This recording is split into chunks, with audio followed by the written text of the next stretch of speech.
That's right. Welcome in. Welcome back, folks, to a Notre Dame stays hot on the trail. Juwan Cedar got me drinking that Irish cider. Running back Jonaz Walton has committed to the Irish edition, and he always Irish. As always, thanks for being here. You can find the program on YouTube. Do it. Subscribe if you haven't yet. Appreciate it very much. Give the video a thumbs up. That helps Johnny out as well. Notifications anyway you don't miss nothing. Twitter, search bar Always Irish or at Always Irish Inc. Emails alwaysIrishND@gmail.com. Audio only anywhere you want it. You can get it. You don't want to see my face. Nobody blames you. Probably how my mom felt at the very beginning. Let's be honest. So go to audio only. I don't blame you. Call-in lines, they're popping even in the summer, baby. I love it so much. People can't get enough Notre Dame football no matter when it is. 312-900-8815. Call Johnny. Tell him all you've heard and seen. Notre Dame Fighting Irish brought to you by SI. Read all about it. Patreon.com/Always Irish.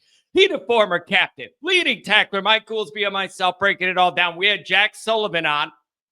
If you're on Twitter, at ND Recruiting 01, broke down all the recent commitments, what's coming for Notre Dame, where this class may end up, breaking down all these prospects that have committed recently.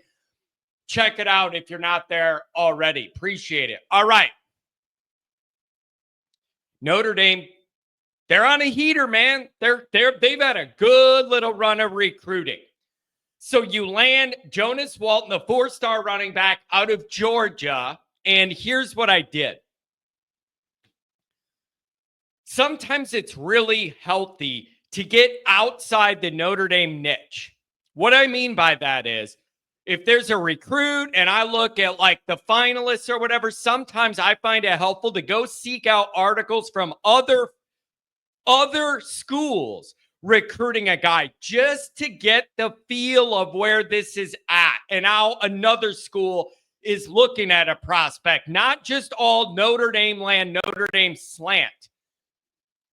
I was reading some Alabama articles about this guy, and it was saying he's one of their top running back targets or whatever, and they were hoping they could land him and all this stuff. That's informative to me. I know it's not Nick Saban there still, but it's just informative to me to see how other teams are valuing the guys we're going after to get a bigger picture. So, and he's out of Georgia there, kind of on the close to the border from what I remember, and it's like an Alabama priority. Notre Dame got him. Him and Osborne, great 1-2 punch. Good job, Juwan. Another week, more good news for Notre Dame on the trail. This is exactly what you want summer to look like. Not much news other than like schedule stuff and good recruiting news. That's all I want to hear. Pretty much anything else is probably going to be bad. So far, you got to say, once Mike Martin got settled in, things are going pretty well for Notre Dame recruiting. Took a while to get him situated, the rest of that office all settled and roles filled and everything. Now you got it going pretty well. So while I'm enjoying this momentum and whatever and all that, listen,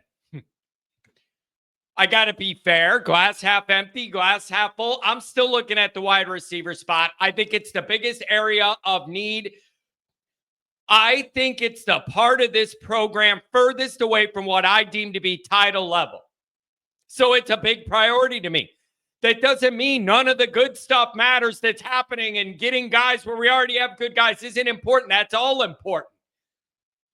But nobody's going to make me feel bad for focusing on what I think is the biggest weakness in the program right now. You need a more elite passing game. And so it's been an uphill climb in that regard. And we'll see what happens the rest of this class. And then we get into the season and it's still like Rocky, I don't know what to tell you as far as the recruiting. Maybe if you go out there and show you can pass it around better as a team, that alone helps. Because you're putting it on tape that you involve the receivers and have a guy that can throw it to them. So I don't know. But that's where my mind goes because it's the biggest weakness we have. I like all these other guys. It's just I want to see guys fill what I perceive to be the biggest hole in the program right now, maybe the only hole, to be honest. So that's where I'm at. But look at Notre Dame's class by 247. In the composite, 14 4-stars, 2 3-stars. And I know Notre Dame has done well with 3-stars recently. So you get them as a 3-star and then they play like a 4 or 5-star at Notre Dame. And I like all that. But I really like seeing just a higher cut level of recruit overall. Kind of like the tide that rises all ships. I like that it's not like half 3-stars, half 4-stars, whatever. 14 4-stars, 2 3-stars. I like it. It tells me the overall cut of athlete that's good enough to be in this program now is rising. From the baseline, less projects, less, we'll get this guy, we can kind of see his frame, and in 2 to 3 years, he'll build up the muscle and fill out, and then maybe he could compete. Like, less RKGs that look like John Kennedy's, less of them, and more guys that are going to be ready to contribute earlier. I think that's a great sign. 14 4-stars, 2 3-stars. Keep that ratio going. So then the next thing is, can you hold all these guys? Can you land some difference-making receivers? Can this class end, number 5, 6, 7, somewhere in there? Or am I getting stupid crazy with it, imagining that? Or is this going to be more of the same we had with Chad, where all summer you log into 247, you feel good about yourself, and then right when it matters, drop like a rock, and you're the 14th best class or 12th or whatever. Ain't nobody here for that. Get in at top 10. You're that top 5. Notre Dame's roster's changed so much under Freeman. Longer, faster, twitchier, overall more athletic, with a chip on their shoulder, not too cocky, but enough that they have an edge to them. That's what amazes me. They've been able to do all this with the athletes and also find guys seemingly with a similar overlapping mentality, playing with the chip on their shoulder, but not over the top to where it rubs you the wrong way. And that's not always the easiest blend to cultivate or whatever, but that's kind of where I feel like they're at. It's super healthy, man. This team plays with an edge, but it's not over the top where it rubs anybody the wrong way. Like, it's a really healthy calibration there. So, but this roster's changed a lot. Keep it up. Land more and more guys. Keep them. Ride the momentum while you have it. Ride the momentum while you have it. It does feel like recruiting comes in waves.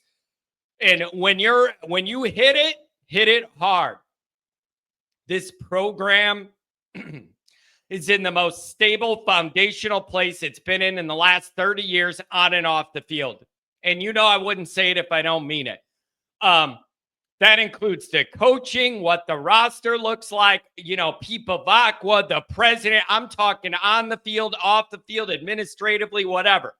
Best place we've been in 3 decades, okay? You got to capitalize on this with this winning window. When I say winning window, I mean a title.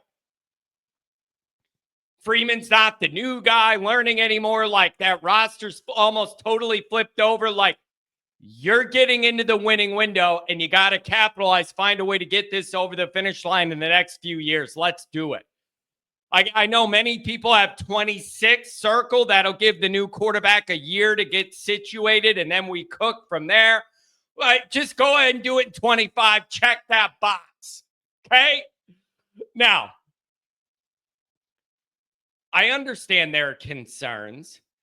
The new quarterback, combined with the O-line that's kind of beat up and still trying to figure where everybody's going to slot in when they're healthy, combined with the schedule, there's some risk there. You got a new DC. Are we sure that how that's going to go? There are some risks here.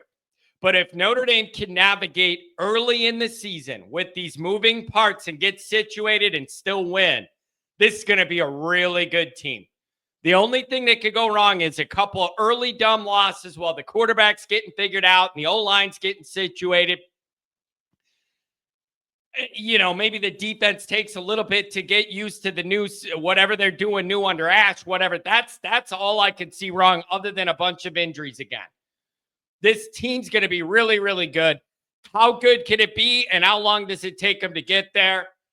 I don't know. We're going to see. We'll debate it all summer. But good job by Cedar here. Got me drinking the Irish cider. Load up another 4-star. Let's keep it cooking, people. What do you think? Don't forget to check out the merchandise. The link is in the description.